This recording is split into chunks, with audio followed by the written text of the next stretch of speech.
Beginners to stage, beginners to stage. How many times have I said not to touch the cross?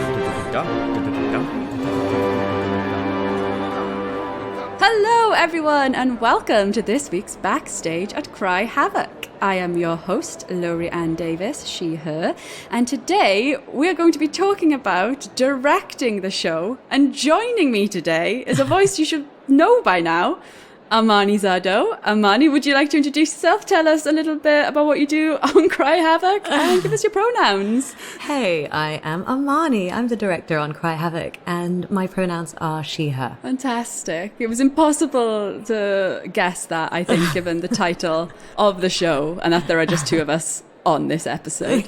Thank you for joining me. Thanks for having me. I would like to talk about directing the show, and maybe we could start by having a bit of context about you and what your background is in directing. Like, how did you get into it? What do you usually do? Sure. My background is actually as an actor. I trained as an actor and started making short film projects as a means of just getting my acting work out there. But very quickly, I just started to feel like I don't want to be in front of the camera. I want to be seeing what's happening behind the camera. And I did one short film where I was a small part on camera, a small character, and also directing it. And I was just not happy whenever I wasn't behind the camera. So I thought, okay, well, let's pursue this a little further. And went on from there. So made a bunch of short films that went to festivals and got nominations and a couple of awards. And Oh, yay! yeah, did pretty good. And yeah, I make short films for my old drama school also as part of their BA Actors Graduating Film Project. It's a new thing that was introduced just a few years ago, literally just before COVID.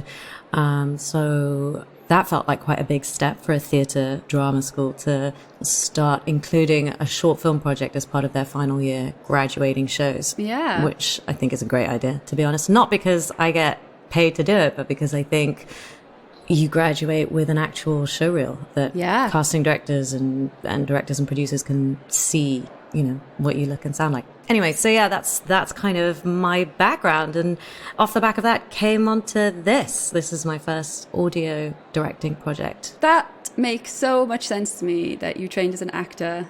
I think, and this isn't like a qualitative judgment on directors, but, you know, I think there are different kinds of directors, right, where they focus on different things. And I would very much say that you are very character and actor driven, which I, who also an actor, love. Because you feel very like, yes, let's try this thing. And yeah, that makes a lot of sense to me. That's really nice that you found a love of it in that way, I think. Yeah.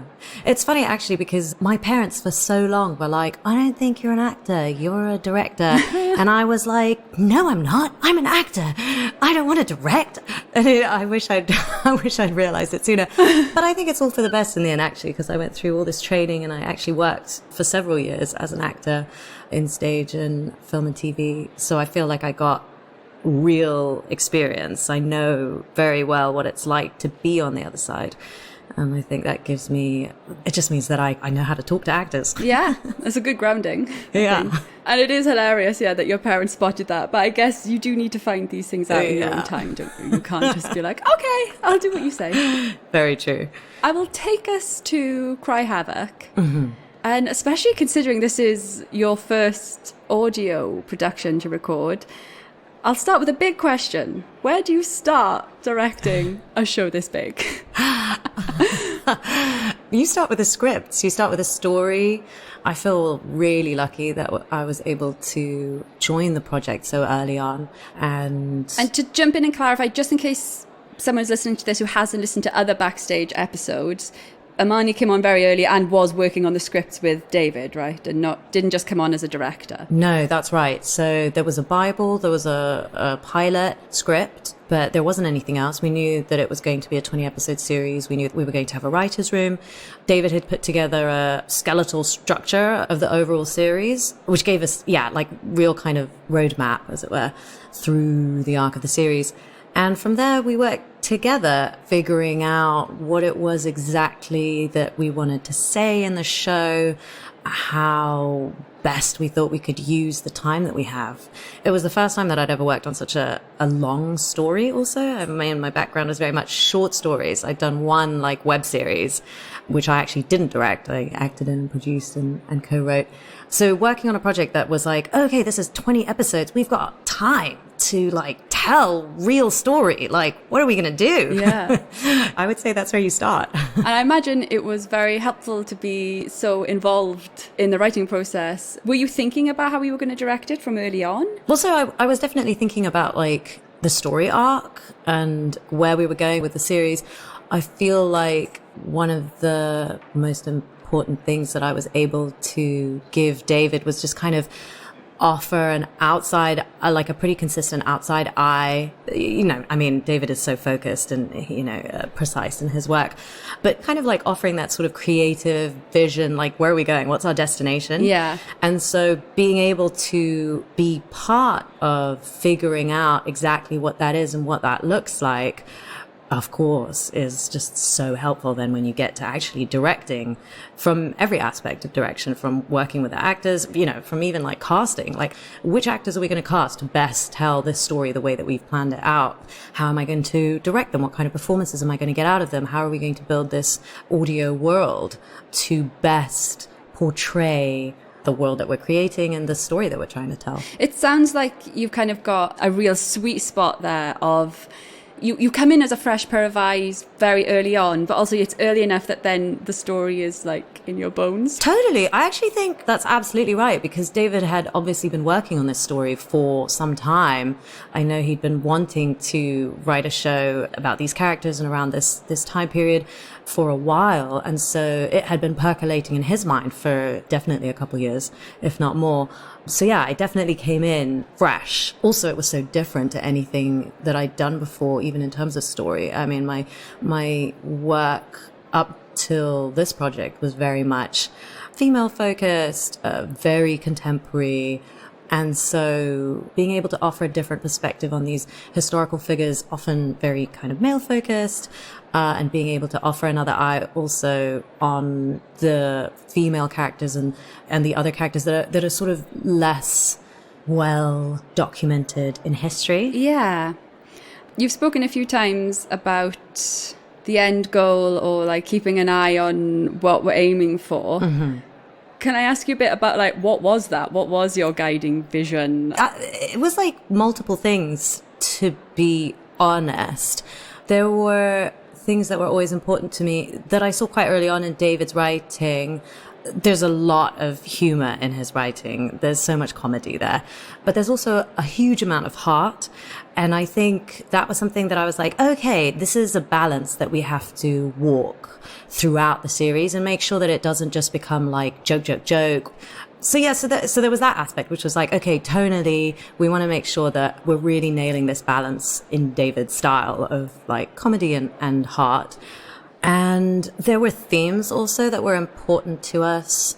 Class is, you know, important to us, but also like how we handle these big themes, you know, a class in injustice, inequality. David is very adamant always that he wants to touch on these subjects, but he doesn't want to ram them down an audience's throat. He doesn't want to do it in a way that could possibly come across as, you know, self-righteous or preachy in any way.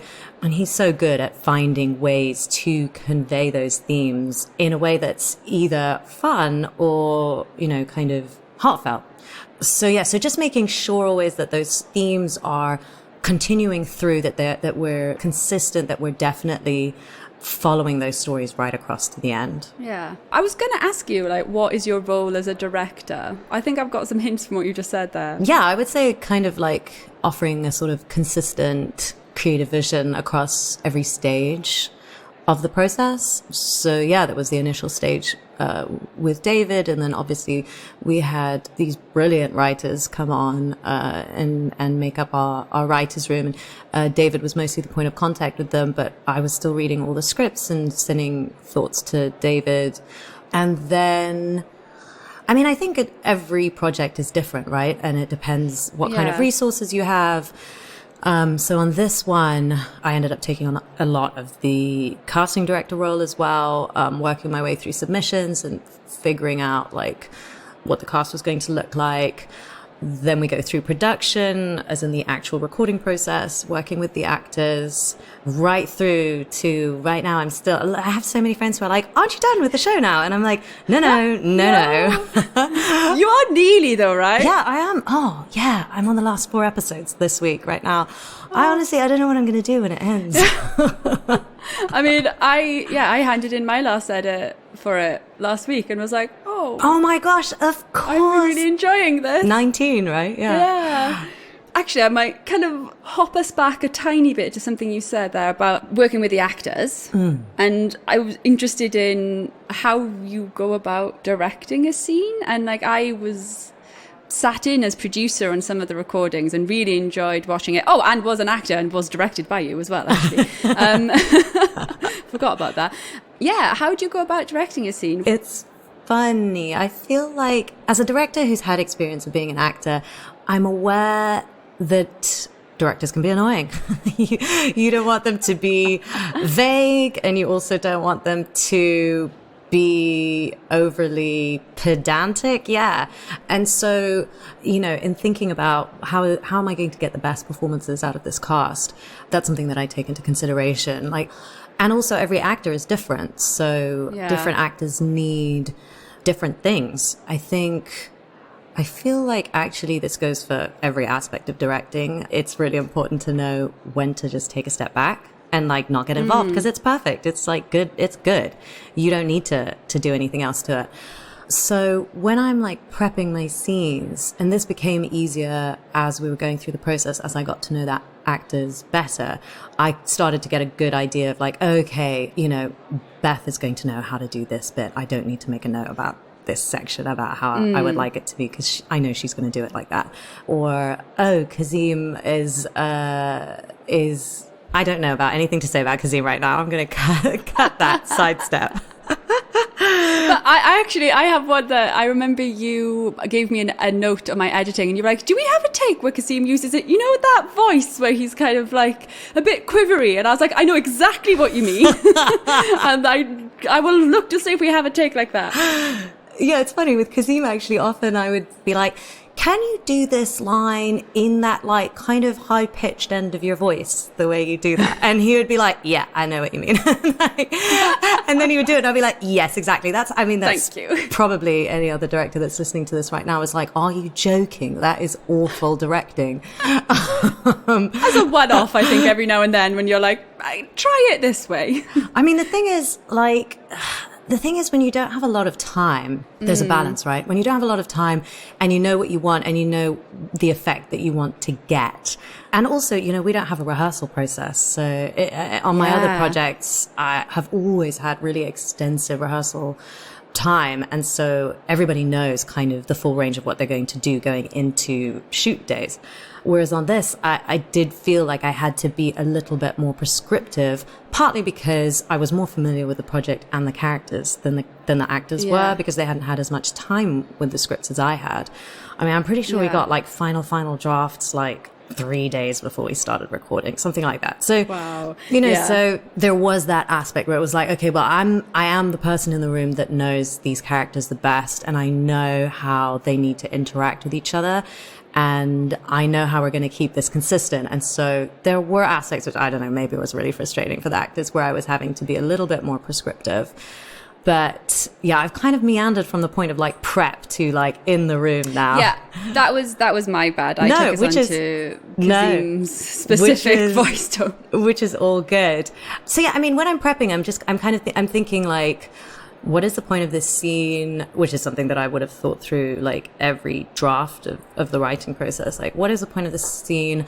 Who has the power? Where are the pivots?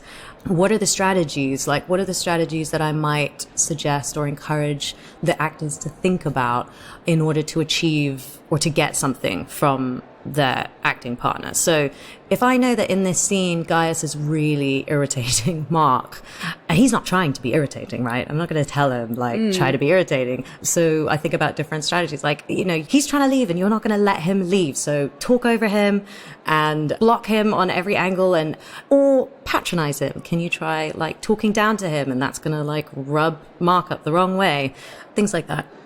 And then when we get into the room, I would always do like a first take, like a free take.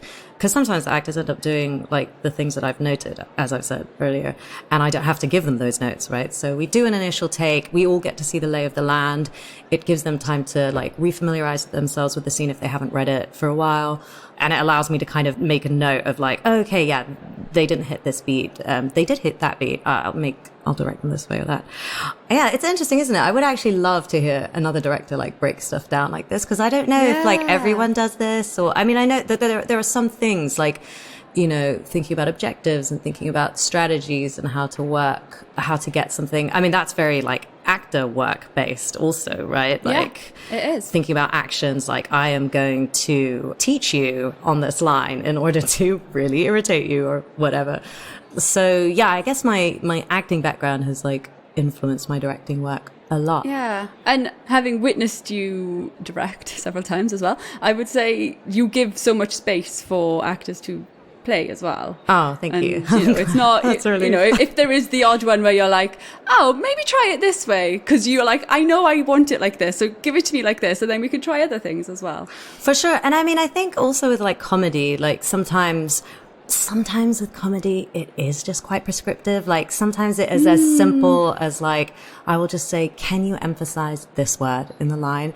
And then they'll do it. And then it's so funny also because that I will see the actor like do the line in their head and then they laugh. And then I'm like, yeah, exactly. So, but you know, sometimes when you're in it, you're not like, it's hard to break it down, you know, when you're just doing the performance. So yeah, it's like anything. It's just that outside pair of eyes to give a little guidance. Absolutely. Absolutely. It's very, very helpful. Shall we move a little bit into talking about your role in post-production, which I think we've covered a little more in other episodes, but it might be worth being specific about directing here. Yeah. What was your role? So I feel like it's actually very similar to directing short films in a very concrete way.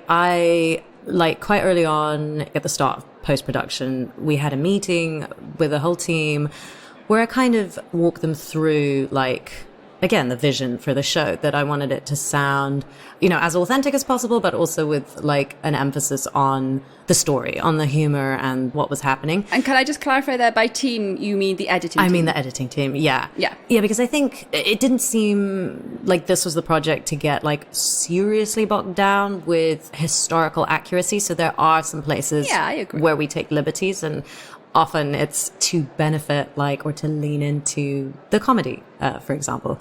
So yeah, and then I went away, and April, the exec producer on the show, had asked me to fill out this like sound design document. And I kind of like to this day don't know. I mean, I'd really like to ask the editors how helpful it actually was. I'm really, really pleased that I have no idea and I couldn't possibly answer that because I don't know. I would really like to know if I was just writing stuff that they were like, well, yeah, obviously, Amani. Or if it was like, okay, cool, yeah, that's helpful to know. I don't have to make this decision now. I feel like the way I thought about it was like, I'm providing like a first set of decisions so that they can just kind of like get on with it quite quickly, rather than, because actually it takes a lot of time. Like, it took me a long time to fill out the sound design document, and I still haven't done episode 20. It's literally on my to-do list. And I'm like, oh my God, Amani, do the double-length finale. Oh. But it takes time, right, to be like, okay, the scene heading in the script says that we are in Gaius's office. What does Gaius's office look like? How big do I think that this room is? I know from, you know, working with our historical consultant, Dr. Emma Southern, you know, how big rooms might have been or what they might have sounded like. So we use that as a jumping off point. But actually, you know, we had to make some changes right from the beginning because, for example, with that, like Emma had said that the rooms are generally quite small, so that in the wintertime, when there isn't a lot of light doesn't have to travel that far. They can just have one oil lamp and the room is lit. So actually a lot of the spaces were relatively small, unless you're talking about like the half external spaces, like the atrium. And so I was like, okay, yeah, but this can't sound like a cupboard, right? Like, this is Gaius's office. He's like mega loaded. He's one of the triumvirs. Like, it needs to sound. He can afford 2 lamps, you know? Exactly. Like, it needs to sound large and luxurious.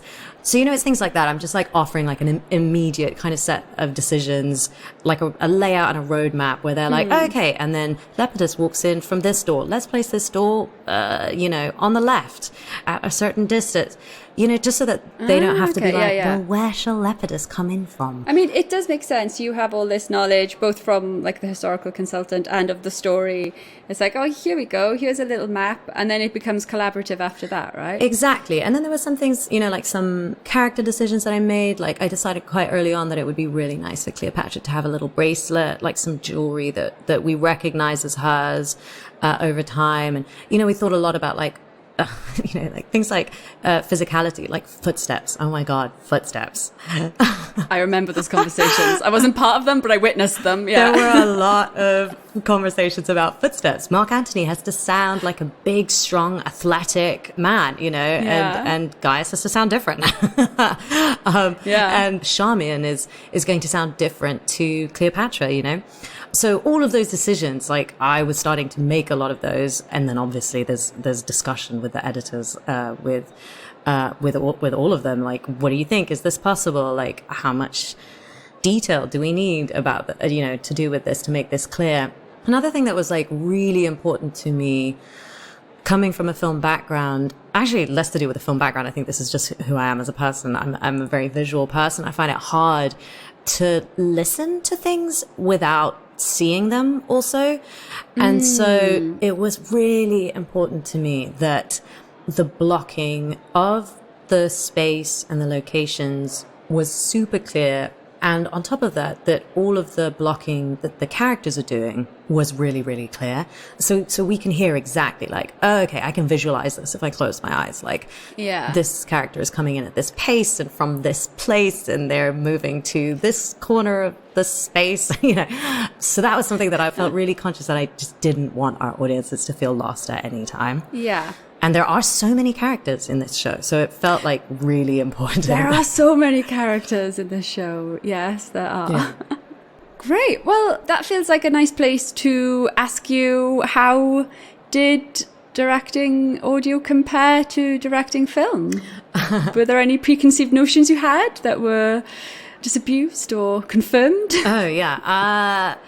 Yes, I thought it was going to be like pretty impossible to do subtext on audio. Ah, interesting. But actually, I think we managed it. This was one of the things that I thought a lot about going into recording, because I was like, how are we going to do subtext? Like, we can't see them. And actually, I feel like it worked out really well. Let me think about how to break it down. Like, what did we do?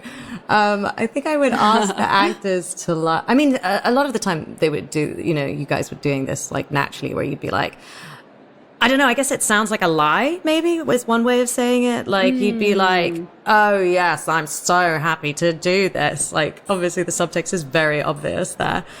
Other times it might be more in like, I might even give like a technical note, like, oh, when you do that line, could you just like really soften your voice? It becomes super intimate. And then even though maybe you're saying something quite harsh, like there's a different undertone or whatever. Yeah. Or I think I would just direct them the same way that I would direct on film, where I would be like, and see if it came across in the voice. And I feel like it did come across in the voice. So that was something that I was like, that was like a preconceived notion that was disabused, that we figured out. I would say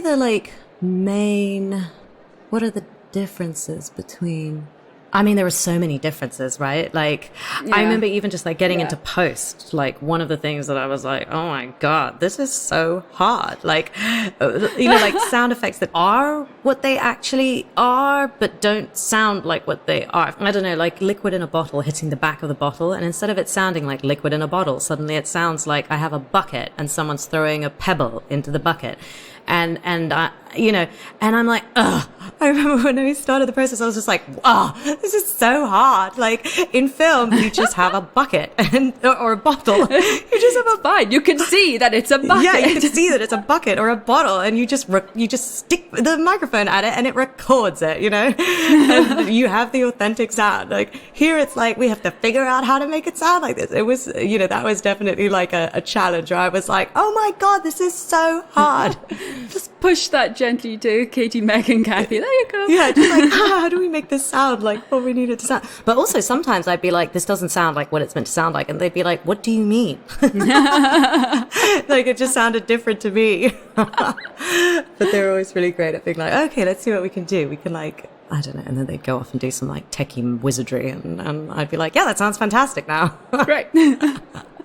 I mean, I feel like I tried to bring across as much as I could from film into this project. I really wanted it to be cinematic as possible, which I think probably lots of people are trying to do on podcasts. So it's not necessarily anything special. But yeah, I think kind of really giving that 360 experience, and also the way that we use music, for me felt very much like something that I brought across from film, which from the podcast shows that I listened to when I was doing my research for this project, felt like something that didn't really happen that much. So that felt like something that was quite different, that I was like, oh, okay, I feel like we could do something different and cool and new using this resource. Yeah, I don't know. Does that answer the question? Yeah, that answers the question, absolutely. I've got a sense of what it was like, and more similar than you would think. I think it was the takeaway that I had there. Like, definitely differences, of course, and technical differences, but yeah, in terms of what you're thinking about. For sure. I'm going to wrap us there because we're coming to time. One final question. Yeah. Would you do it again? Absolutely. I definitely Excellent. You had to say that. Well done. Thank you. Is there anything you'd like to plug? Yeah, I have been directing this show called Cry Havoc, Ask Questions Later, and we are almost coming up to the final quarter of this series, which is a great quarter. It just gets better and better. So I encourage you to go and listen to it and tell your friends. Yeah, do that. Excellent. Well done. Great. Well, Amani, thank you so much for joining me again. I really enjoyed this. I'm sure the audience at home will as well. I basically just had loads of questions I wanted to ask you. So thank you for indulging me. Thank you, Laurie. Yeah, I'll see you next week, everyone. And I guess we'll say goodbye. It's been so long since I've done this. Goodbye. Bye.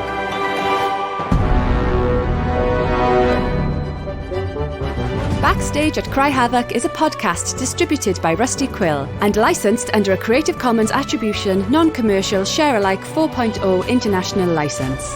It is directed by Amani Zardo, produced by Laurie Ann Davis, with executive producers Alexander J. Newell and April Sumner.